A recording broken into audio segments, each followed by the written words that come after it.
Assalamualaikum warahmatullahi wabarakatuh. Halo anak-anak, bagaimana kabar kalian semua? Insya Allah sehat ya. Di sini kembali lagi bersama Bu Miftah. Pada pembelajaran kali ini, kita akan belajar tentang peredaran darah pada hewan. Ada yang tahu bagaimana peredaran darah pada hewan?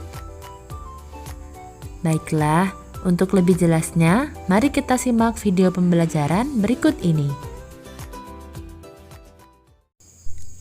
Tahukah kalian bahwa peredaran darah hewan umumnya sama dengan peredaran darah manusia?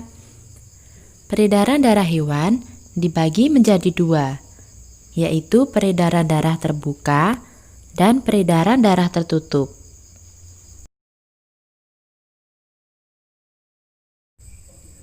Peredaran darah terbuka adalah peredaran darah ataupun hemolimfa ke seluruh tubuh atau jaringan yang tidak selalu melewati pembuluh darah.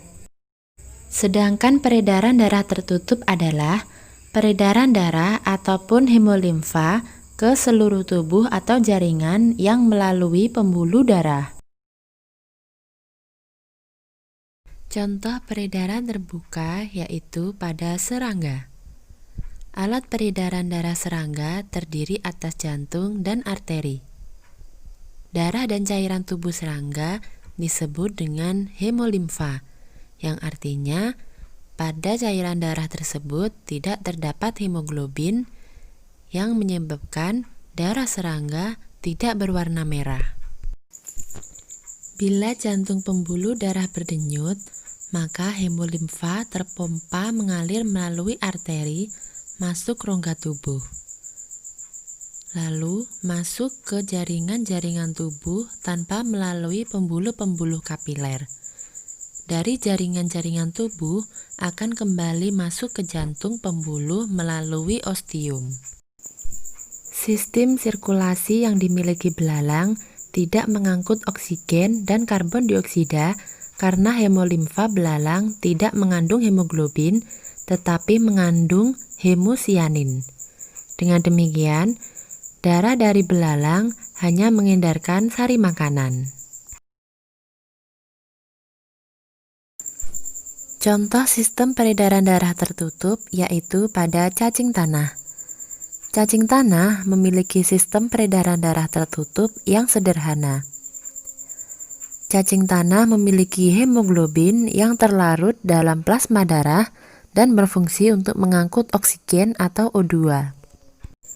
Jika jantung dan pembuluh darah berdenyut, darah akan mengalir menuju pembuluh perut dan pembuluh kapiler. Oksigen diserap oleh kulit cacing dan akan diikat oleh hemoglobin yang akan menuju pembuluh punggung untuk dipompa ke seluruh tubuh. Berikutnya adalah sistem peredaran darah pada ikan. Sistem peredaran darah ikan disebut dengan peredaran darah tunggal karena darah hanya satu kali melewati jantung. Pada aliran darah ikan, jantung keluar melalui aorta ventral ke insang. Di insang, aorta bercabang-cabang menjadi arteri brankial dan akhirnya menjadi kapiler-kapiler. Pada kapiler-kapiler terjadi pertukaran gas karbon dioksida dengan oksigen. Dari kapiler, aorta dorsal ke kapiler-kapiler seluruh tubuh.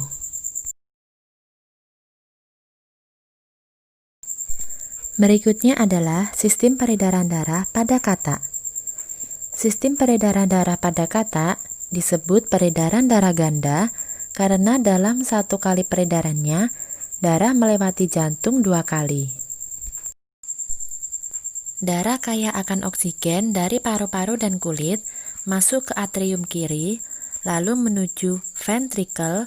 Di sini darah yang banyak mengandung oksigen dan darah yang sedikit mengandung oksigen bercampur.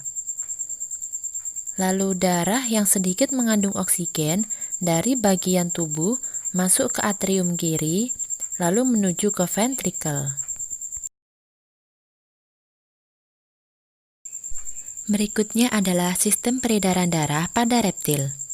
Sama dengan katak, sistem peredaran darah reptil merupakan peredaran darah ganda. Reptil mempunyai jantung yang terdiri dari 4 ruangan, yaitu 2 serambi dan 2 bilik. Dalam aliran darah reptil, dari vertikal jantung ada 2 aorta yang membelok ke kanan dan ke kiri. Dari tiap aorta tersebut bercabang-cabang arteri kecil yang menuju ke berbagai organ tubuh. Setelah sampai di kapiler, darah kembali ke jantung. Selanjutnya adalah aliran darah pada burung atau aves. Dari darah vena membawa karbon dioksida menuju ke serambi kanan, lalu dipompa keluar melalui arteri dada menuju paru-paru. Dalam paru-paru, darah melepas karbon dioksida dan mengambil oksigen, lalu menuju ke serambi kiri, dan darah dipompa keluar melalui aorta untuk diedarkan ke seluruh tubuh. Aorta bercabang-cabang menjadi pembuluh kapiler yang terdapat dalam jaringan. Dalam jaringan, pembuluh kapiler darah memberi oksigen dan mengambil karbon dioksida dan air. Lalu setelah itu menuju ke vena, lalu dari vena menuju ke serambi kanan dan seterusnya. Alhamdulillah, anak-anak, itu tadi materi kita tentang peredaran darah pada hewan.